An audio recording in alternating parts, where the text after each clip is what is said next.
خلال ملاحظتي للتقرير أطرح سؤالا منهجيا بخصوص ما هو المنهج الذي تم اعتماده لإعداد هذا التقرير، لأنه هناك خلط واضح بين حرية الصحافة وحرية التعبير.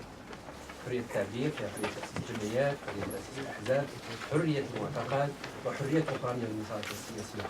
وعلى المستوى الدولي هناك تقارير في هذه المجالات، ومن المستحيل أن يكون هناك تقرير واحد يجمع بين كل هذا ويخلطه مع حرية الصحافة. وحتى حرية الصحافة فيها تقارير متعددة، بينها حرية الصحافة المكتوبة، حرية التلفزيون، حرية الإنترنت لديها تقرير خاص دولي. كيف تم الخلط بين كل هذا وجمعه في تقرير صغير؟ المسألة الثانية، ربما كان يجب اللجوء إلى هذه ملاحظات بخصوص المحتوى والاعتماد على الاتفاقية الدولية التي أشرت إليها ومقارنة القوانين المغربية بها، وهذا ليس حاضرا بقوة. هناك توصيات كثيرة لكن ليست مبنية على تحليل لما هو حاصل فعلا في المغرب. التصنيف المتعلق بعدد الصحفيين في الصحافة المكتوبة أو التلفزيون لا أظن أنه يتم حسب ما أعرف حسب التقارير الدولية، لا يتم على هذا الأساس، وإنما يتم على أساس نوع الخرق، يعني خرق على مستوى الحق في وصول المعلومة، تكسير معدات العمل، ضرب اعتداء جسدي على الصحفي. هذا التصنيف لا نجده واضحا في التقرير. هناك أشياء أخرى يصعب رصدها ربما بسبب الوصول إلى المعلومة، خاصة في الإعلام العمومي. هناك قوانين نزلت جديدة للعمل غالبة في هذا التي يراد تطبيقها هنا، ويتم الحديث عنها مثلا كتأخر في إقرار التلفزيون الرقمي الذي كان سينتهي هذا السنة 2015، وهو أساسي في الوصول إلى المعلومة وتمكين المواطنين من الاطلاع على الخبر. هذه ملاحظات منهجية فقط، لا أعرف كيف تم إعداد التقرير وعلى أي منهجية، وكيف تم الخلط بين حرية الصحافة وحرية التعبير والحرية التعبير شاملة فهم جميع المواطنين وليس فقط الصحفيين. من يجيب على قضية التقرير هذه ويعني منهجية إعداده ويعني وضع يعني حرية الصحافة إلى جانب حرية التعبير إلى آخره؟ علي؟ انطلقنا في إعداد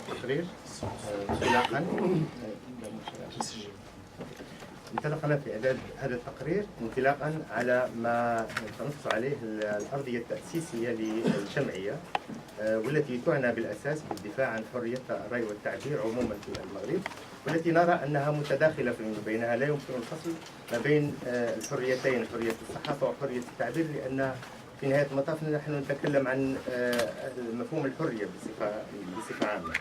التقرير طبعا اعتمدنا فيه على منهجيتين: منهجية الرصد لتتبع الانتهاكات التي وقعت على ضد حرية الرأي والتعبير بصفة عامة، سواء تعلق الأمر شق منها المتعلق بحرية الصحافة أو ما يمكن أن ندخله في مجال حرية التعبير خلال الفترة التي منذ الفترة التي تأسست فيها الجمعية حتى نهاية سنة 2014. والمنهجية الثانية كانت هناك محاولة للتقييم، أولا قراءة الوضع الإطار القانوني والتشريعي الذي تشتغل فيه وسائل الإعلام العمومية من خلال الإطار التشريعي الموجود حاليا، وأيضا من خلال قراءة المشاريع التي مطروحة الآن، والتي بعض منها اتخذ طبعة يعني الصبغة الرسمية بما أنه تم تقديمه أمام مجلس الحكومة، والآخر ما زال فقط متداول. وقمنا بقراءة هذه المشاريع، وربما الأخ جلال أنت لم تطلع على التقرير، نحن قدمنا في هذا التقرير قراءات مفصلة ضمناها ملاحظاتنا لجميع مشاريع القوانين المطروحة الآن للنقاش، وخلصنا إلى الاستنتاجات. طبعا هذا التقرير كان يطبعه يعني هاجس أن يكون تركيبيا، لأنه بالفعل لا يمكن أن يكون تقريرا شاملا على كل المجالات المجالات القانونية والتشريعية التي تؤثر حرية الرأي والتعبير وكل الخروقات المرتكبة داخل هذا المجال، وإنما حاولنا أن يكون تركيبيا وأن نخرج بخلاصات أيضا تركيبية، وأيضا ببعض التوصيات التي رأينا أنها ضرورية إما لتجويد أو لتطوير أو لتغيير بعض المشاريع القوانين المطروحة الآن للنقاش أو بإصلاح القوانين الجاري بها العمل حاليا في مجال حرية الرأي والتعبير بصفة عامة. شكرا علي. هل من إضافة؟ نعم.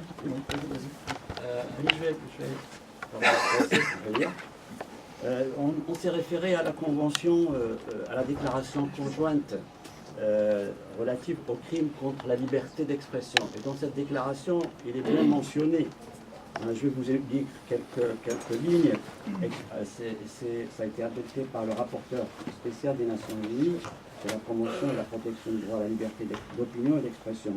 Et d'autres représentants d'autres continents. Exprimant notre aversion face au nombre inacceptable d'incidents violents et autres crimes contre la liberté d'expression, notamment les meurtres, les menaces de mort, les disparitions, les enlèvements, les arrestations arbitraires, les poursuites judiciaires et les emprisonnements, ainsi que la confiscation et les dommages infligés à l'équipement et aux biens. Et ils ajoutent: notant que la violence et les autres crimes envers ceux qui exercent leur droit à la liberté d'expression, notamment les journalistes, les autres acteurs médiatiques et les défenseurs des droits de l'homme, exercent un effet paralysant sur la libre circulation de l'information et des idées à l'intérieur de la société. شكرا رشيد. إذا كان أي سؤال من الأحسن الوقوف لأن لا نسمع. إذا أي سؤال؟ نعم Javier. Oui, Javier Lotas, Agence EFE. Vous parlez dans la déclaration d'une nouvelle forme, une nouvelle génération de violations visant à taire toutes les voix dissidentes. Vous pouvez un peu rajouter des détails, je ne sais pas si tout est expliqué ici. Sinon, est-ce que cette nouvelle génération de violations est spécifiquement marocaine ou ça se trouve déjà dans le monde arabe? Ça, enfin, les rédacteurs du rapport et les militants de droits humains au Maroc en général, et puis les journalistes ont relevé ça, c'est qu'il y a ce qu'on peut appeler une nouvelle génération des violations contre la liberté d'expression, par exemple la diffamation, parce que l'État a mis en place plusieurs sites grassement financés par les deniers publics et dont l'une des spécialités est l'attaque contre ceux qui considèrent comme des opinions dissidentes ou des opposants ou du moins des gens indépendants et qui ont une opinion qui ne va pas dans le sens des opinions officielles. Je vous donne quelques exemples. S'il vous plaît. Par exemple, publier sur des sites des vidéos montrant des gens dans leur intimité, parfois nus ou à moitié nus, et les déclarant comme ayant eu des relations extra-conjugales, donc défendues au Maroc par la loi et condamnées en général par la morale religieuse. On l'a remarqué depuis quelques années parce que depuis 2011, le régime marocain considère que tout ce qui est Internet lui a fait beaucoup de mal, etc. Et donc ils s'infiltrent ou ils sont présents donc, dans cette sphère, donc le web, pour faire tort à ceux qui considèrent comme opposants. Il y a aussi la drogue, le thème de la drogue. Et donc par exemple, le cas de Driss Mouqanna, qui a donc joué avec ses camarades un sketch mettant en scène des personnalités de l'État. Et 48 heures plus tard, il est arrêté pour trafic de drogue et on présente 200 dirhams qu'on a trouvé sur lui comme résultat de ses ventes de drogue. 100 dirhams, ce n'est pas une grande somme, et même si c'est une grande somme, il faut quand même être sérieux. Il y a aussi, il a passé une année de prison. Et un camarade à lui qui est joué dans la même scène, donc le sketch, qui n'a duré que quelques minutes devant le Parlement, c'était fin 2012, en décembre. On lui a confisqué tous ses biens parce que c'est un entrepreneur et que les dégâts, enfin les pertes et le matériel confisqué se montent à quelque chose comme entre 50 000 et 100 000 dollars. Donc on lui a confisqué aussi sa voiture. Et c'était quelques temps après donc, ce sketch-là. Une autre méthode aussi, c'est... Le billet de match. Voilà, des trafics. Par exemple, j'ai dit la drogue, il y a aussi ce qu'ils appellent l'ivrognerie publique. Al-Haqad, par exemple, a été condamné pour ça. Il est présent avec nous. Et il n'était pas du tout ivre le jour où il a été arrêté. Il a été d'ailleurs au début accusé de vente illégale de billets de football. Et quand ils n'ont trouvé que 3-1 pour une amie à lui et un billet pour son frère, donc c'est quand même très léger. Et il y a bien sûr d'autres thèmes de contre-propagande ou de propagande contre ceux qu'ils considèrent comme des voix dissidentes. Bon, il y a d'autres méthodes qu'on a... Tu peux ajouter quelque chose?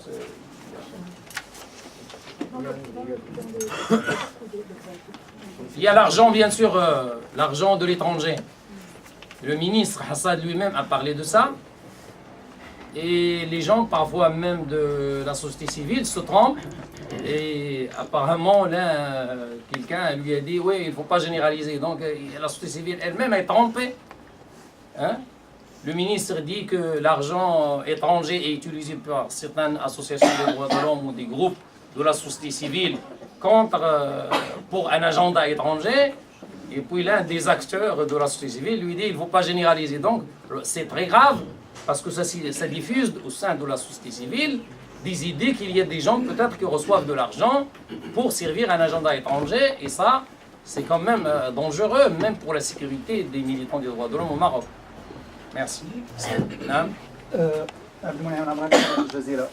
لدي تساؤل، أنتم في مجموعة الحرية الآن حول مسألة حرية التعبير التي يقول تقريركم أنها تتعرض لمضايقات في المغرب. هناك الآن نقاش، يعني ما هي حدود بالنسبة لكم حدود حرية التعبير؟ مثلا في فرنسا الانتيسيميتيزم ليس حرية تعبير إنما جنحة.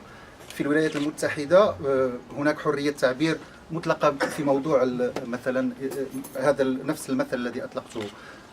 هناك الآن أصوات مثلا على مستوى العالم العربي تريد أن تضع قيود على ما يسمى أو على الإسلاموفوبيا وإلى آخره. فأنتم في الحرية الآن وأنتم ما زلتم ربما في صراع مع السلطات من أجل الاعتراف بكم، ما هي بالنسبة لكم، يعني ما هو موقعكم من هذا النقاش الذي الآن بعد أحداث شارلي إبدو تجاوز، يعني طرح بشكل حاد حتى على مستوى الديمقراطية الغربية؟ شكرا. نعم شكرا. من يجي؟ طبعا اسمح لي بس إضافة هذا في على ضوء ما ورد في أنا لم أطلع على التقرير، ولكن ما ورد في المقدمة أو في التصريح الصحفي من بروز أو عودة الخطوط الحمراء في المغرب. نعم. نعم، خطوط حمراء وحدود حرية التعبير.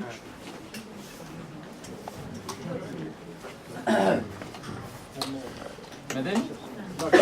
أستاذ مدني سيحاول يعني مقاربة هذا بسيط في نقص حدود حرية التعبير، الصوت والصورة. فيما يخص العلاقة بين حرية التعبير وحرية الصحافة، هناك ارتباط قوي بين الاثنين، وبالتالي فحرية الصحافة تندرج ضمن إشكالية حرية التعبير بشكل عام. وحرية التعبير لا تهم فقط حرية الصحافة لا تهم فقط الصحفيين، بل تهم أيضا المتلقين لما يقوم به الصحفيين. إذن فهناك تلازم بين الاثنين. طبعا حرية التعبير ليست مطلقة، هناك قيود، الجميع هنا يعلم أن هناك قيود، ولكن نضيف أنها القيود التي يفرضها القانون أولا في المجتمع الديمقراطي، لأن بعض المفاهيم التي تستعمل مثل النظام العام والدفاع الوطني إلى آخره، هذه مفاهيم مطاطة تتغير حسب المجتمعات والأنظمة السياسية، ويمكن استعمالها للحد من حرية التعبير. إذن طبعا هناك قيود، ولكن بالشروط التي قلت.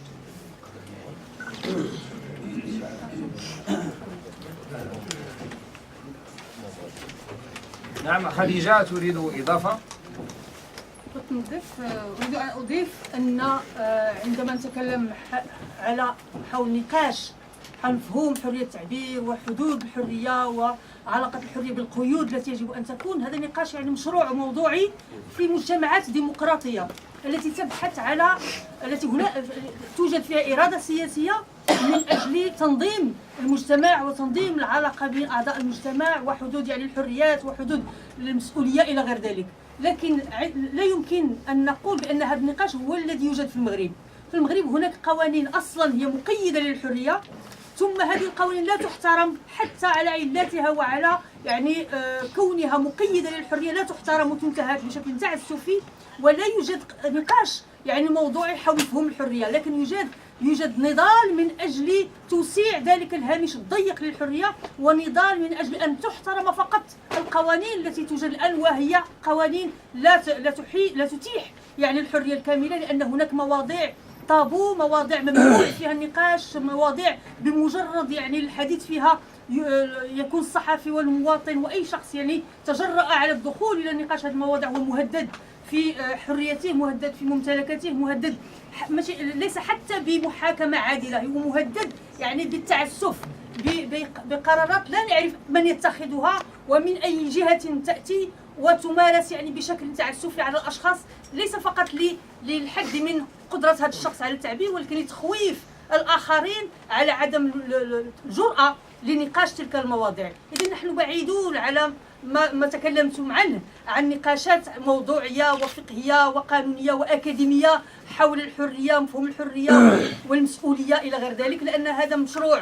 وحتى في العهد الدولي الخاص بالحقوق المدنية والسياسية الذي اعتمدناه كمرجع في عملنا يقول بأن يجب أن تكون هناك قيود، لكن تلك القيود أولا يجب أن تكون ضرورية لتنظيم المجتمع، ويجب أن تكون مقننة في قانون، ويجب أن تكون يعني أيضا محددة لمجالات محدودة، لا يجب أن تكون فضفاضة قابلة للتأويل من أي شخص يريد وحسب موازين القوى وحسب يعني هذا هو الإشكال الحقيقي في المغرب، ليس هو مفهوم الحرية كما قلت في فرنسا. إضافة فقط قبل أن أعطي الكلمة لعلي لنحاول إكمال الجواب لقناة الجزيرة، أنه في الغالب ما تقول السلطة أنه لا يحترمه الصحفيون أو المعبرون عن آرائهم بحرية هو الأخلاقيات أو القانون أو ما يسمى بالديونتولوجيا، ولكن في الحقيقة في المغرب أول من يخرق يعني الديونتولوجيا والأخلاقيات هو المؤسسات التابعة للدولة، إما بصفة رسمية أو ممولة من طرف أجهزة تابعة للدولة. أعطيكم مثل، معي علي أنوزلة الذي توبع على أساس كما قالوا تقديم مساعدة مادية لعمل إرهابي، هذا خطير جدا، لأنه أشار إلى إشارة فيها فيديو لقاعدة بالغرب الإسلامي. ولكن بعد عدة أشهر بعد ذلك التلفزة المغربية تنشر طبعا على الملأ تصريحات من يسمى أبو النعيم خطيرة جدا، فيها تهديد لزعماء مثلا يساريين وعلمانيين مغاربة. يعني خطير جدا أن التلفزة الرسمية تشارك يعني في خرق في حرية الناس وفي يعني حقهم في الحياة، لأن نشر هذا التهديد قد يسمعه أي مخبول أو متطرف لينفذ يعني ما قد ينفذه في أولئك الأشخاص والشخصيات التي تهجم عليهم بقوة بفتاويه أبو النعيم. إذن هذا مشكل. إذن نحن الحرية في إطار طبعا القانون وفي إطار الأخلاقيات، ولكن على من يحترمها أولا الدولة لأنها المؤسسة الأساسية في المجتمع. علي؟ أنا أود فقط أن أشير إلى أن الأستاذ مدني تدخل أيضا بصفته عضو اللجنة الشرفية لجمعية الحرية الآن، وبهذه المناسبة أود أن أحيي حضور أعضاء من اللجنة الشرفية معنا في هذه الندوة الصحفية، من بينهم الأستاذ عبد الحميد أمين والأستاذ البروفيسور عبد الله الحمودي والأستاذ النقيب عبد الرحيم الجامعي والأستاذ عبد العزيز النويدي، أشكرهم على حضورهم، وآخرون الأستاذ محمد الزهري أشكرهم على حضورهم وعلى دعمهم لجمعيتنا الفتية. فقط تعقيب على أو رد على السؤال الذي تقدم به مراسل الجزيرة، أود أن أشير إلى أنه لا يوجد هناك أي نقاش عمومي حول حرية الرأي والتعبير في المغرب. نحن نعرف كيف تم إنجاز مشاريع القوانين المطروحة الآن أو المعروضة الآن سواء أمام الحكومة أو أمام البرلمان. نعرف أن قانون الخاص بالحصول على المعلومة لم يعرض للنقاش، والآن هو أصبح مقترح أمام البرلمان لمناقشته. نعرف أيضا أن المدونة الرقمية تم تهريبها إلى جهة غير معلومة، لا نعرف مصير هذه المدونة إلى حد اليوم.